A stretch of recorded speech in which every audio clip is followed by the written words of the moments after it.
के कारण को जानने के बाद आप मेरी बात को समझ जाएंगे। मैंने आपको बैठने को क्यों कहा। ये जो बीच में नौजवान खड़े हैं, थोड़े से मदद करा दो। और ये जो नौजवान है, जो मैं तो समझता हूँ ये एक बात को मान लेते हैं, लेकिन ये ऐसा व्यवहार इससे भी मैं सहमत नहीं। कुर्सी नहीं तो पीछे चले जाओ। आपकी वजह से दूसरा भी आदमी परेशान होगा, तो ये तो अच्छी बात है। समझ गया कुर्सी कौन है, ये बात मैं आपकी मान गया कुर्सी कौन है, लेकिन आप अपने खुद को भी परेशान रखो, दूसरे को परेशान करेंगे तो अच्छी बात नहीं। थोड़ी सी मदद कराओ, तेजी से मदद करा दो। समय कम है और समय चला जाएगा, वापस नहीं आएगा। ये जो ये नौजवान है, इनसे भी कह रहा हूं,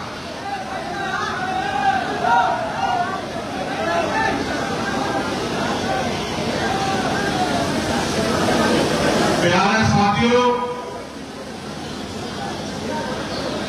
आज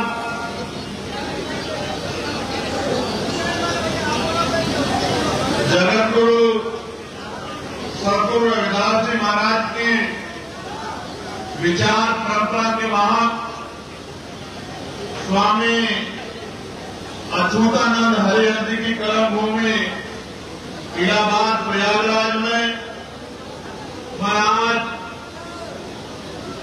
इस 18वें प्रबुद्धजन सम्मेलन को संबोधित करने के लिए आपके बीच पहुंचा। ये सम्मेलन सहारनपुर से शुरू हुए थे। पहला सम्मेलन सहारनपुर में हुआ, पश्चिम के मंडलों को होता हुआ ये बुंदेलखंड पहुंचा। बुंदेलखंड के बाद लखनऊ और पूर्वांचल के मंडलों को छूता हुआ, रोहिलखंड के मंडलों को छूता हुआ और यहां प्रयागराज में 3 बार ये कार्यक्रम कैंसिल हुआ। और आज बड़ी मुश्किल से संगीनों के साए में, पुलिस के जबरदस्त पहरे में ये कार्यक्रम हम सब लोग सफल करने के लिए जा रहे हैं।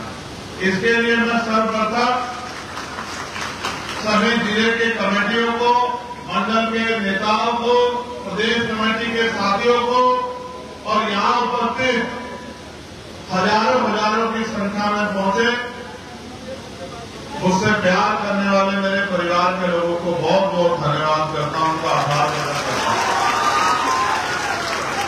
प्यारे साथियों, अपनी बात को शुरू करने से पहले मैं बहुजन समाज में जन्मे सभी संतों, गुरुओं और महान पुरुषों को नमन करता हूं।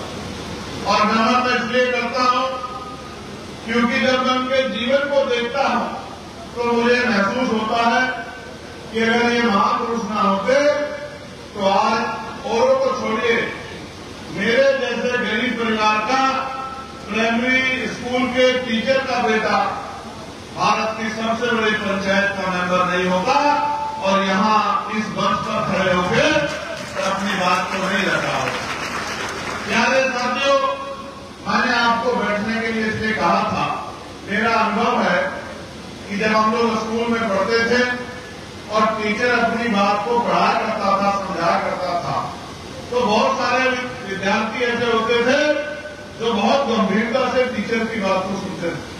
लेकिन कुछ विद्यार्थी ऐसे होते थे जो जब टीचर पढ़ा रहा होता था तो कभी आपस में बात करते थे, कभी इधर उठते थे, कभी उधर उठते थे, कभी इधर बैठते थे, कभी उधर बैठते थे, कभी इधर उधर भागने का काम करते थे, कभी इधर उधर कूदने का काम करते थे। तो अध्यापक तो अपनी पूरी मेहनत कर देता था और बाद में जो विद्यार्थी इस तरह का व्यवहार करते थे और उनकी समझ में कुछ नहीं आता था, तो जब पेपर आता था और वो क्वेश्चन आता था तो वो उत्तर के नाम पे कुछ नहीं लिख पाते थे और परिणाम जब उनका आता था तो परिणाम भी 0 के रूप में आता था और रिजल्ट भी 0 के रूप में आता था। बहुत लंबे समय से हम लोग चौकों पे, दहलीजों पे सर रगड़ रहे हैं और हाथ फैला के मांग रहे हैं। अगर हम खुद को तैयार नहीं करेंगे तो ये मांगने की प्रक्रिया अभी 100 साल रुकने वाली नहीं है। इसलिए हमें फैसला करना पड़ेगा कि हमें क्या बनना है। हमें तय करना पड़ेगा कि हमें मांगने वाला बनना है या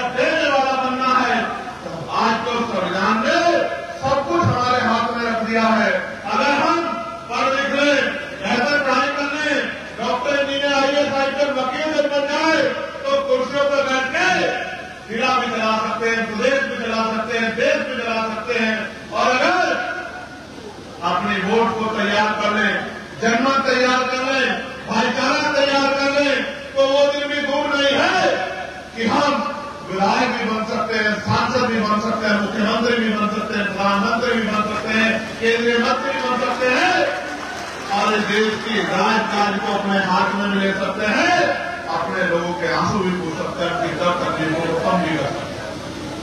प्यारे साथियों, मैं याद करूंगा महाभारत तथा अद्भुत को। आप महसूस करके देखो कि उन्होंने राजपाल छोड़ी और लोगों की पीड़ा को अपनी पीड़ा समझ के लोगों के बीच में जाके ज्ञान अर्जित करके लोगों को समझाने का काम किया। और उनके वजह से इतना बड़ा परिवर्तन आया कि जो सामंतवादी व्यवस्था थी, राजशाही व्यवस्था थी, उसमें भी मानवतावादी विचार को आगे बढ़ने का मौका मिला। उनके बाद 600 साल पहले जगतगुरु सतगुरु रविदास जी महाराज ने बेगमपुरा का विचार देके, बेगम का मतलब होता है, एक बेगम वो होती है जो राजा की होती है, और एक बेगम जो है दो शब्दों से मिलकर बना है, बेग और गम, यानी कि बिना गम। ऐसा राज व्यवस्था जहां किसी के जीवन में कोई गम ना हो, ऐसी राज व्यवस्था 600 साल पहले जगतगुरु सतगुरु रविदास जी महाराज ने यही बनारस से देने का काम किया और पूरी दुनिया में मानवता के विचार को फैलाने का काम किया।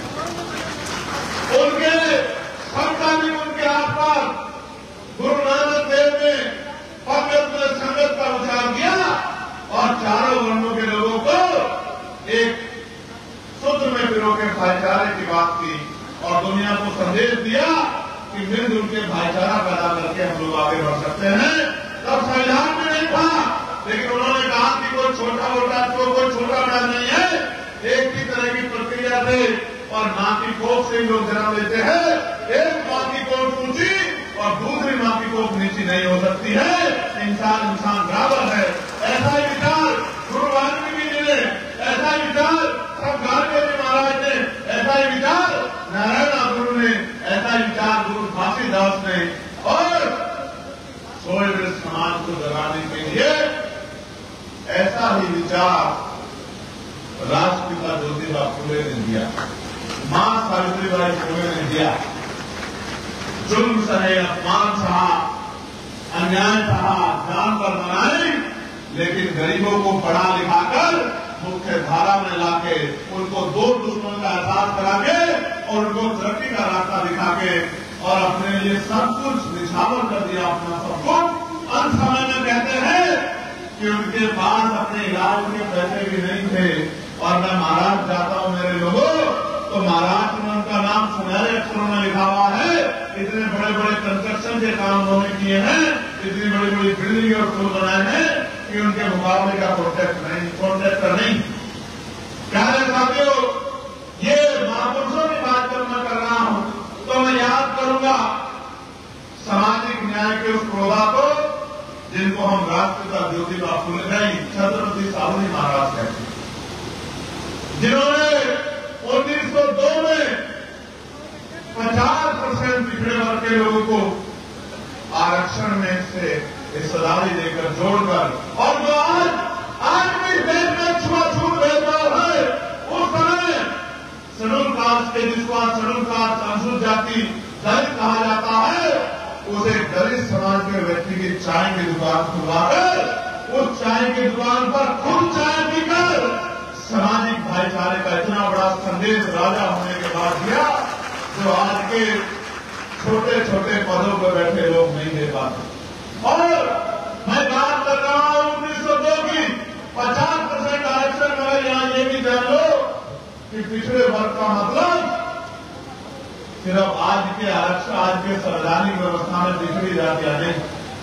पिछड़े वर्ग का मतलब ओबीसी कम्युनिटी, यानी कि आज का एससी, एसटी, ओबीसी उस समय का पिछड़े वर्ग था। तो आप ये भी समझो कि 1902 में आज जिनको हम पाल, प्रजापति, कश्यप, सेन, विश्वकर्मा, सैनी, मौर्य, ठाकरे, पिंड, केवल, राजभर, मल्ला, मुनिया, चौहान, जाट, गुर्जर, यादव, कुर्मी, तमाम तरह की जातियों के रूप में देखते हैं। और उनके बाद खुद को जाटा, चमार, वाल्मीकि, पासी, धोबी, कोरी, सोनकर, तमाम जातियों में देखते हैं। ये सब एक ही परिवार का हिस्सा है।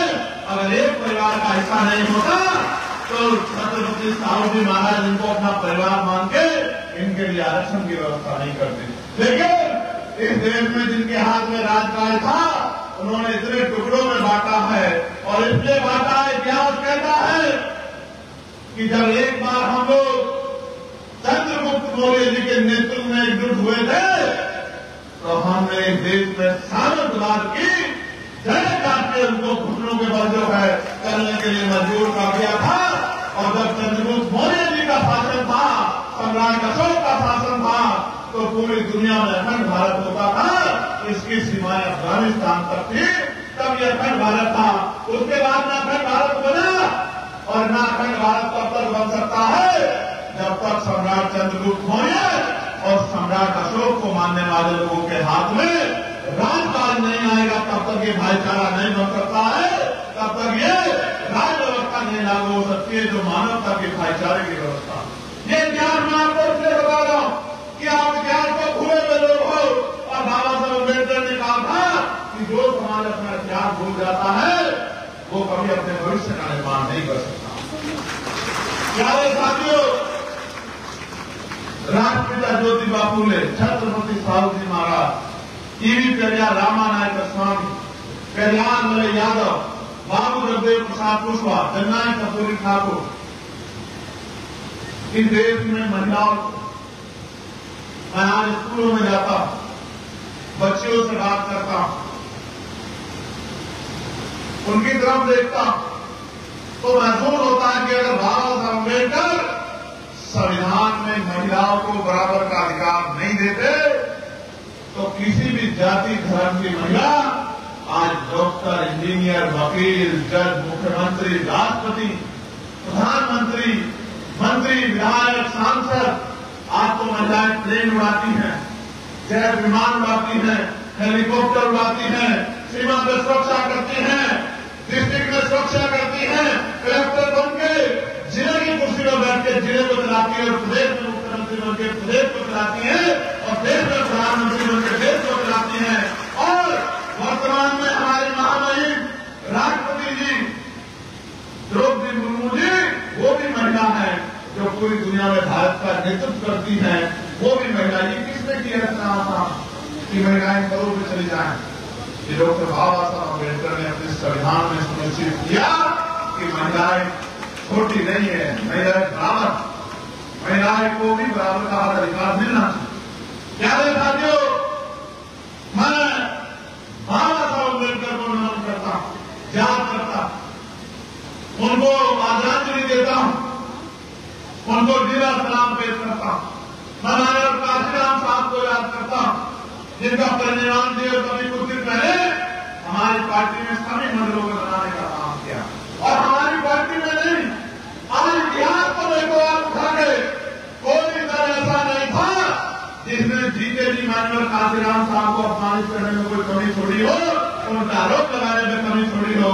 आज हर एक दल माननीय काशीराम साहब की परिनिर्वाण दिवस को मनाने का काम कर रहा है। तो ये भी इतिहास है, ये भी वर्तमान है, ये भी भविष्य आप देखना, क्योंकि उन्होंने जो काम किया है वो किसी पार्टी के दायरे में नहीं आता मेरे भाई।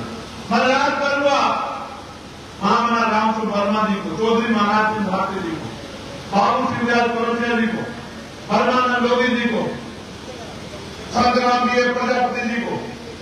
मैं याद करूंगा सोनकर समाज में जन्मे सरगुजी लाल साहब को, जिन्होंने राष्ट्रपिता ज्योतिबा फूले के साथ मिलकर, और जब ये मैंने नाम लिया तो बहुत सारे लोग तो सोच जाओगे ये संतुजी लाल कौन है, तो पहली बार भाई ये संतुजी लाल कौन है भाई?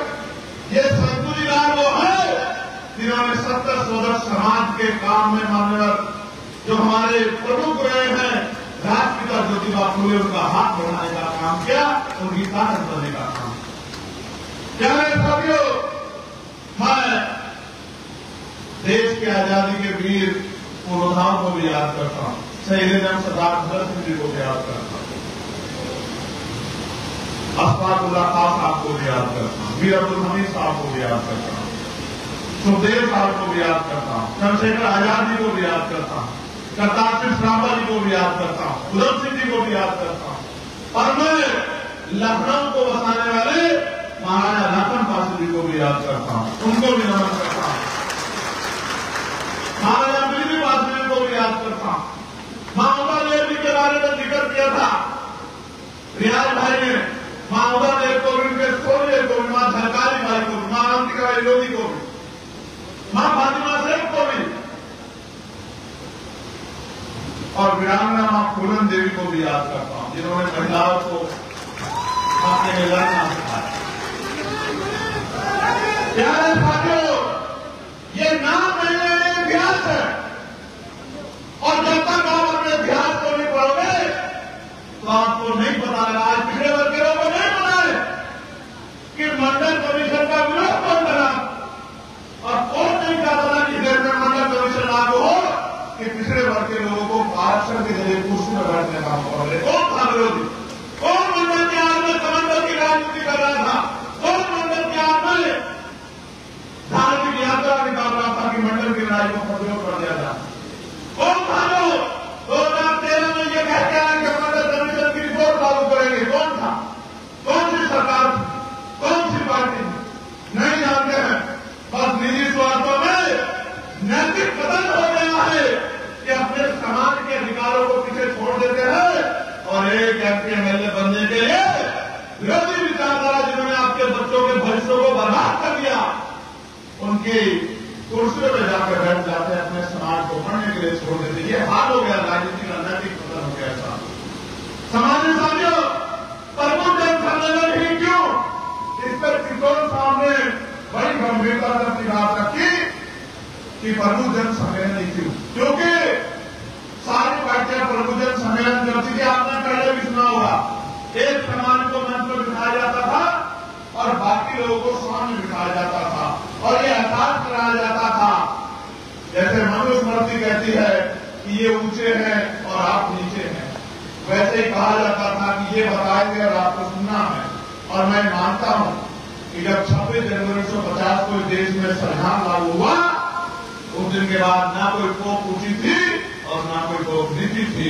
हर मां की तोप बराबर थी, ना कोई ऊंचा रहेगा और ना कोई नीचा रहेगा, और जो ऊंचे नीचे को मानने का काम करेगा और जब उसको जो है सबक सिखाने का काम, संवैधानिक मर्यादा में रहकर आजाद समाज पार्टी करने का काम।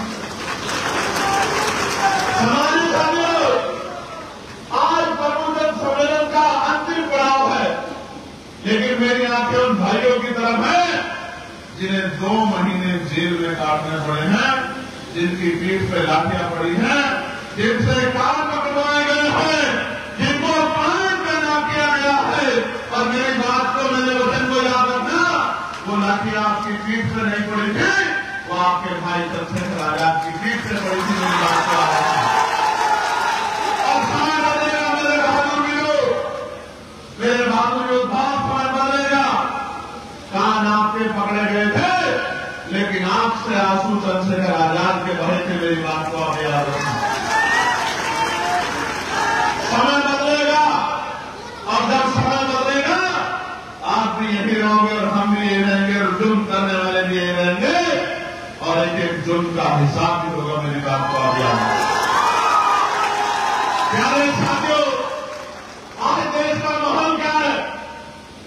मैं बड़ी पीड़ा में हूं और मैं अपनी भावना को भी नहीं रोक पा रहा। उसका कारण है कि जब मैं आपकी तरफ देखता हूं और मैंने वीडियो में आपके जुड़े हुए हाथ और आपके पकड़े हुए काम देखे थे, तो वो दृश्य चीख चीख के मेरी आंखों में आ रहा, उसको मैं भुला नहीं पा रहा। और मैंने कहा कि सम्मेलन तब होगा जब मेरे भाई जेल से बाहर आ जाए, वरना ये सम्मेलन किसी और जिले में भी हो सकता है।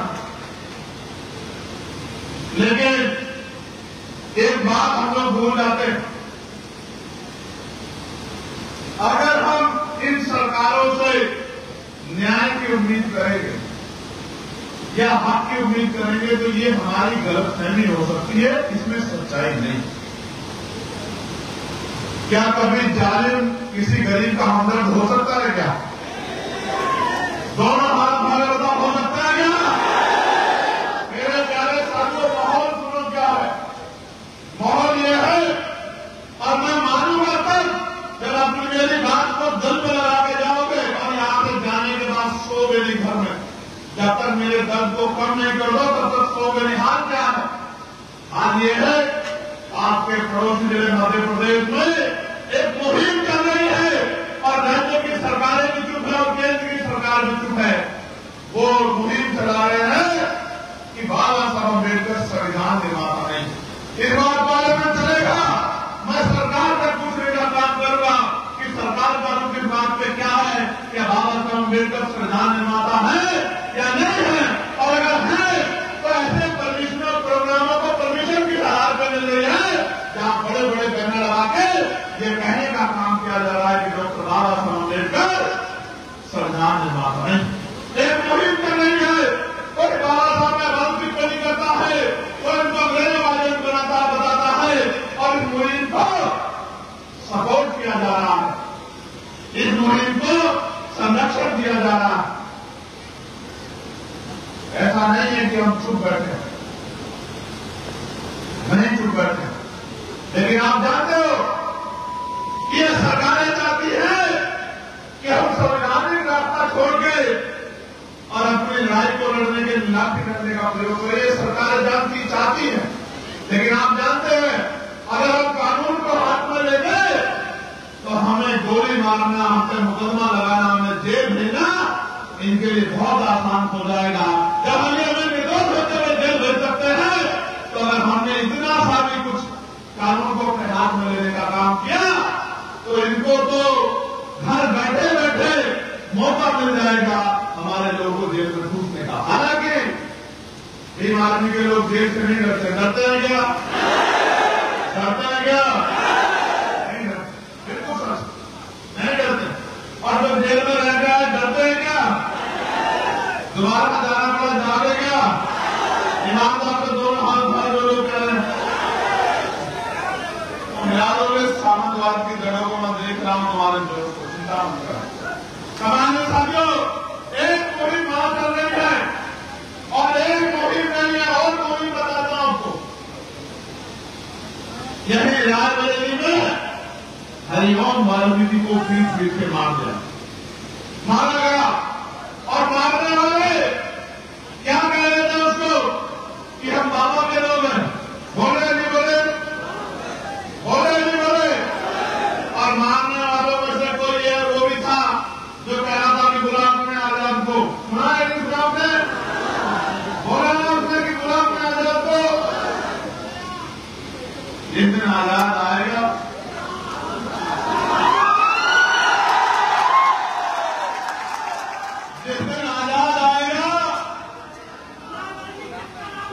और दिन इन गरीबों की आंखों में आंसू नहीं आएगा। मेरी बात को आप याद रखें। और किसी सामंती में इतनी हिम्मत नहीं होगी कि इनकी बच्चियों की तरफ, इनकी जमीन की तरफ, इनके स्वाभिमान की तरफ आंख उठा के देख ले। किसी सामंती में इतनी हिम्मत नहीं होगी जिस दिन आजाद आएगा। मेरी बात और मेरी बात पे गौर करो, वो पिट रहा था,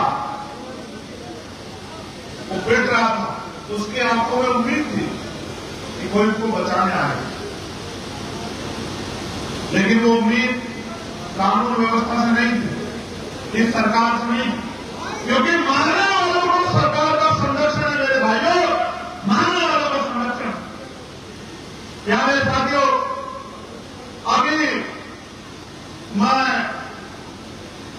चंडीगढ़ से लौटा, कल मैं चंडीगढ़ गया और चंडीगढ़ में क्या हुआ, भाई पूरण जो आईजी बैंक के अधिकारी थे हमारे, भाई पूरण कुमार, 2020 में मेरी उनसे बात हुई। उन्होंने कहा भाई विभाग में भैया बहुत जातिवाद है, मेरी मदद कराओ, मेरे साथ डिस्क्रिमिनेशन हो रहा है, भेदभाव हो रहा है। हमारी टीम ने वहां प्रोटेस्ट किया, आप सोशल साइट उठा के देख लो, ज्ञापन दिया, सरकार से जवाब मांगा और फिर उनके साथ होने वाले न्याय में रोक लगी। 21 में उन्होंने मुझे फोन किया कि भाई मेरे साथ अन्याय हो रहा है। 21 में हमने उनके बात को उठाया, लॉकडाउन का समय था, मैंने सारे वरिष्ठ अधिकारियों से बात की कि भाई ये अच्छी बात नहीं, लेकिन सामान्य साथियों आप गौर करो, ना कोई कानूनी प्रक्रिया फॉलो की गई, ना कोई नियमों को पालन किया गया।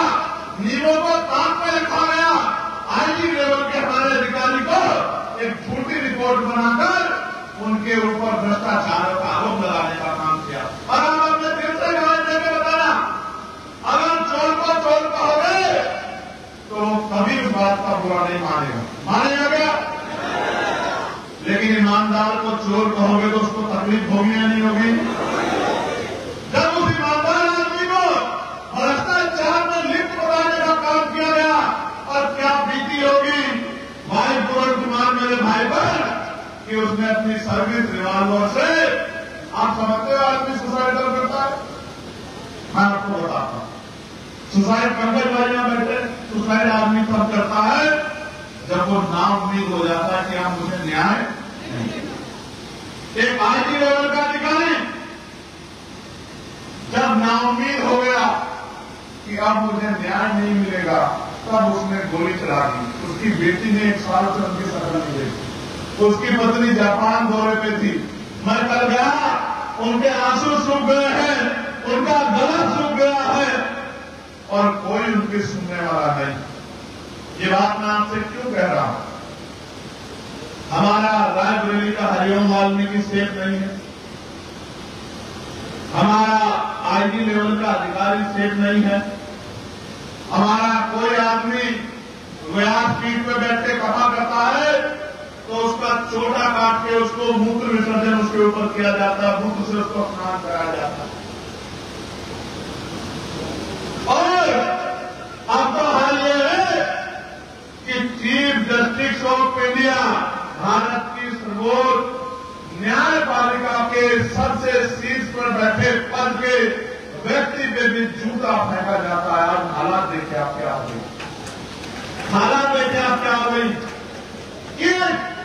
देखिए वो चीफ जस्टिस ऑफ इंडिया है, जाति में बदले नहीं है, लेकिन इतिहास इस बात की गवाही देता है कि उनसे पहले बहुत सारे चीफ जस्टिस हुए, उन्होंने बहुत सारे फैसले दिए, वाद विवाद हुआ है, आलोचना हुई है, लेकिन किसी माई के लाल में इतनी हिम्मत नहीं थी कि वो उनके ऊपर जूता फेंक दे, क्योंकि वो दलित जाति के हैं।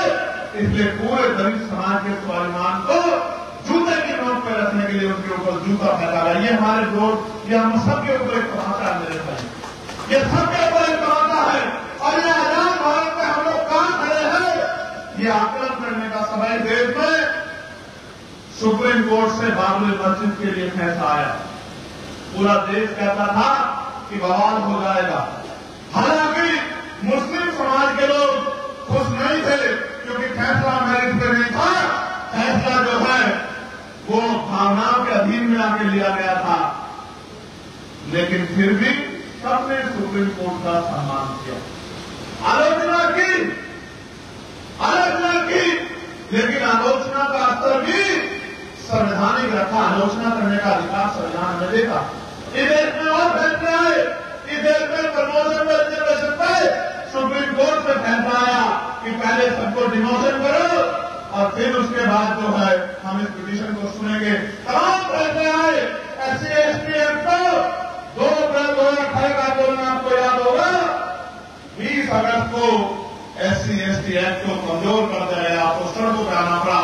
फैसले की आलोचना हुई, आंदोलन हुआ, लेकिन किसी ने सुप्रीम कोर्ट में जाकर जूता नहीं फेंका मेरे भाई। ये हिम्मत कहां से आती है? ये हिम्मत इस बात से आती है कि जब सामने वाले की जात के आधार पे जो है उस पर जुल्म किया जाता है, उसकी पहचान होती है। आप तो ये कहा था बड़े नेता ने कि कब्रों से पता लग जाएगा कि अपराधी कौन है, उसका धर्म क्या है। आप जानने का प्रयास करो मेरे भाइयों, आपके CBI को जूता पड़ रहा है, आपके आईजी लेवल का अधिकारी गोली मार ले रहा है, हरिओम वाल्मीकि को पीट के मार दिया जा रहा है। और मैं कहना तो नहीं चाहता था मेरे भाई, लेकिन जवाब आप खुद ही देना। दोगे नहीं दोगे बताओ, दोनों हाथ पकड़ के बताओ, जवाब दोगे नहीं दोगे? आप बड़े भोले वाले हो, बड़े सीधे साधे हो, उस नेता का पर कब तक करोगे भरोसा? उस नेता पर कब तक करोगे भरोसा जो जालिम को बताता है गरीबों का मसीहा? समझे नहीं समझे? उस नेता पे कब तक करोगे भरोसा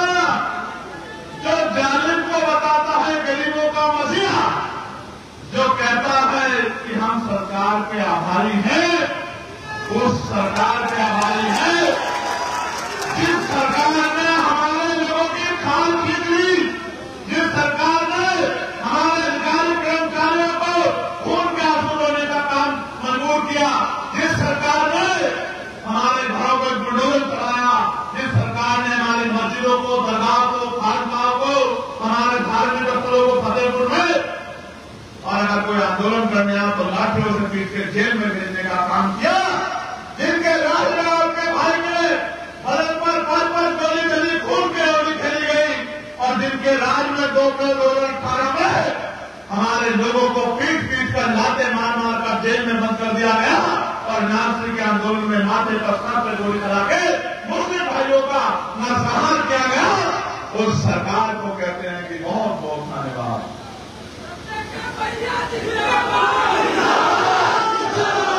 इतने भोले बनने जाओगे, मैं स्वामी अच्युतानंद जी की धरती से कह रहा हूं, इतने भोलेपन में रहोगे तो ठगे जाते रहोगे। आज आप जानते हो जिस तरह से नौजवानों ने पकड़ी है मिशन की रफ्तार, जिस तरह से नौजवानों ने पकड़ी है मिशन की रफ्तार, तो कई लोग हो गए हैं खबरदार खबरदार खबरदार। लेकिन याद रखो कि आप पुलिस, आप सब लोगों की निगाह, आप सब लोगों की निगाह आपकी तरफ है, आप सब लोगों की निगाह आपकी तरफ है, और लोग ये देख रहे हैं कि भारतीय जनता पार्टी के गुंडा राज से कैसे निजात मिली, कैसे गुंडा राज को खत्म किया जाएगा, कैसे हमारे पढ़े लिखे बच्चों को रोजगार मिलेगा, कैसे कानून व्यवस्था अच्छी होगी, और कैसे हमारे लोगों को स्वाभिमान सम्मान का जीवन मिलेगा।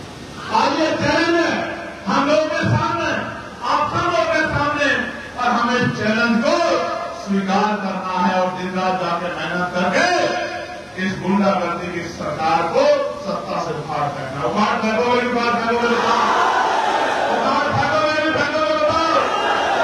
प्यारे भाइयों, कानून व्यवस्था की दुहाई देने वाली सरकार लखनऊ में कल ही, प्रदेश की राजधानी लखनऊ में कल ही 3-4 दरिंदों की बच्ची का जो है उसके सम्मान को छीन भिन करने का काम किया, और यही इलाहाबाद यूनिवर्सिटी के छात्रावास को लेकर कल मेरे भाई जो आज सड़कों पर उतरे हुए थे कि कुलपति जी उनसे अच्छा व्यवहार नहीं कर रहे हैं। यही मैंने अखबार में पढ़ा 2 दिन पहले, यही मैंने अखबार में पढ़ा।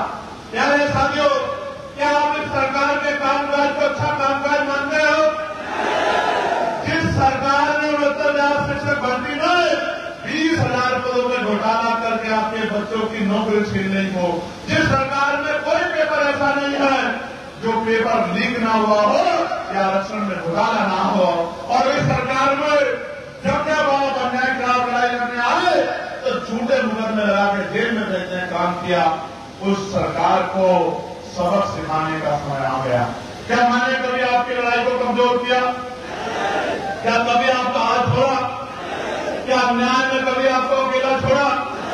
क्या पार्लियामेंट में कोई ऐसा विषय है जिसको मैंने आपके नाम उठाया हो?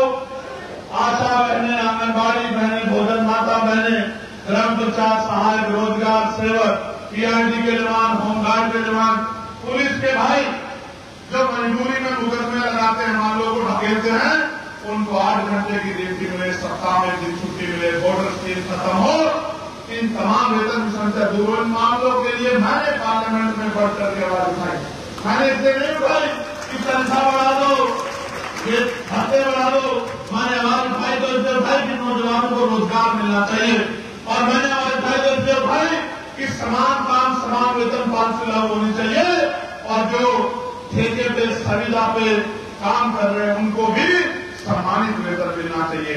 मैंने हर विषय पे आवाज उठाई, हर जुल्म पे आवाज उठाई, और बारी आपकी है।